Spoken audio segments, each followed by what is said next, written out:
이하롬의 시사경남에서는 2019년을 맞아서 신년 인터뷰 이어갑니다.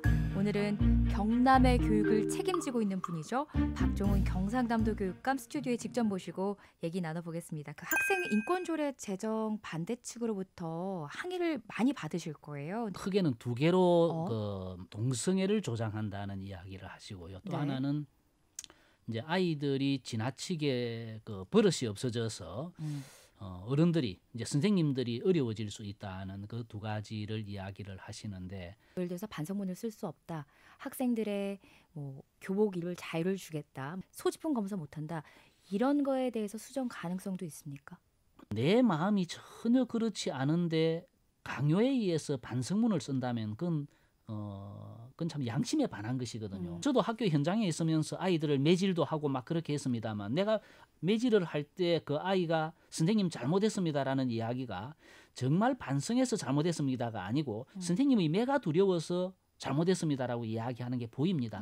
네. 나는 그건 교육적이지 않다고 보거든요. 강요된 반성문이라는 것은 저는 그것이 징계를 위한 절차에 불과하다면 굳이 이름을 반성문이라고 써서 하는 것은 옳지 않다고 저는 생각합니다. 이와 관련해서 교권보호센터 설립을 말씀하셨습니다. 학생 인권과 선생님들의 교권은 나는 상호 보완제이기 때문에 같이 윈윈할 수 있는 것이지 하나가 올라가면 하나가 떨어진다고 생각하지는 않습니다. 만약에 교권 문제가 생긴다면 그것은 교육청이 별도로 기구를 만들어서 보완해 나가야 하는 것이다. 변호사님도 계시고 박사급 전문 상담사도 계시고 우리 또 전문 장학사 교권 문제에 대해서 대응하고 선생님의 입장에서 해결하고 돌아오는 이런 팀을 저희들이 만들어서 대응할 그럴 생각입니다. 학생 인권조례 부분을 조금 수정할 수도 있겠다라는 보도가 나는데 구체적으로 염두하시는 부분들이 있습니까? 우리가 만든 초안이 완벽할 수 없다는 점에서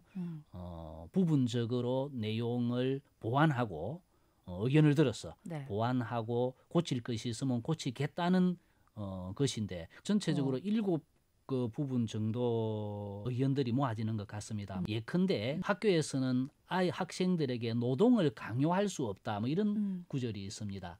그런데 이제 노동을 강요한다라는 것이 좀 어감이나 이런 게 문제가 있다는 이야기들이 있어서 일을 강요할 수 없다라든지, 이게 사실은 내용의 차이는 별로 없다고 생각합니다. 그러나 이것이 정서적인 부분이 있기 때문에 그런 문구를 수정을 한다든지 하는. 도의회는 언제쯤 넘어갈까요, 조례안이? 넘기는 시한에 대해서는 못 박지 않겠다. 설명을 더 많이 해야 되면 더 많이 하고 의견을 더 들어야 되면 더 듣는 것이 중요하지. 언제까지 보내겠다는 것은 중요하지 않다고 생각합니다. 2014년에서 2017년 4년 동안 도내 273개 사립 유치원 중에 감사를 받은 곳이 51곳이었습니다. 감사를 받은 유치원 수 자체가 너무 적었다라는 비판이 많았거든요. 그 전에 우리는 지속적으로 교육부 쪽에 이 사립 유치원을 이대로 두면 안 됩니다. 사립 유치원의 회계에 문제가 많이 있다. 우리가 지도 점검을 해봤더니 문제가 심각하더라.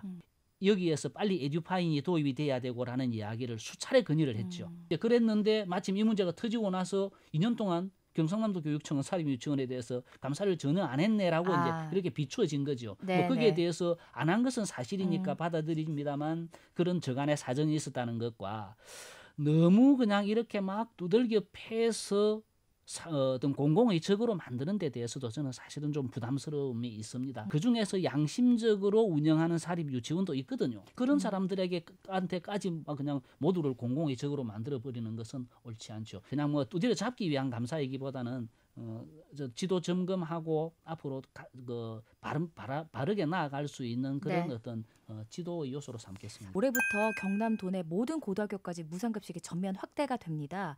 단가도 올라서요. 500원 올라서 이제 한 끼당 3,000원 정도 되는데 가격으로 따지면 전국 최하위 수준입니다. 이번에 단가를 500원 올리는 것은 도와 시군과 우리 교육청이 할 수 있는 최선을 다한 것이라고 저는 말씀드리고 싶고요.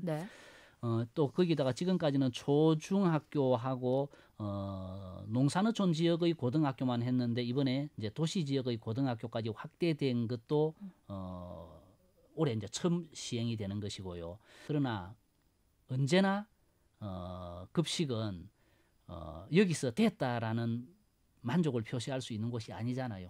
조금씩 더 나아져야 되고 이제 더 건강하고 더 안전해야 되고 더 많이 예산이 들어가야 되고 하는 부분이어서 거기에는 저희들이 차츰 도와 시군의 협조를 받아서 조금씩 더 10여 년간 경남이 수능 성적 꼴찌권입니다. 그죠? 수능 점수가 상대적으로 우리 경남이 다른 시도에 비해서 떨어지는 부분에 대해서 반대하지는 않습니다만 그것이 차지하는 비중은 지금의 대학 입시에서는 크지 않다. 수능이라는 것은 수험생의 개인적인 역량에 맡겨도 될 부분이지만 수시는 다양한 정보와 교육청과 학교의 어떤 그 전략 전술이 많이 작동을 하는 것이라는 점에서 우리는 수시에 좀 더 중점을 두는 정책을 그렇습니다. 경남교육에서 가장 중요하게 생각하는 건 어떤 걸까요? 지금까지는 우리 그 교육이 수업을 바꾸고 교실을 바꾸는데 이렇게 주력해 왔다면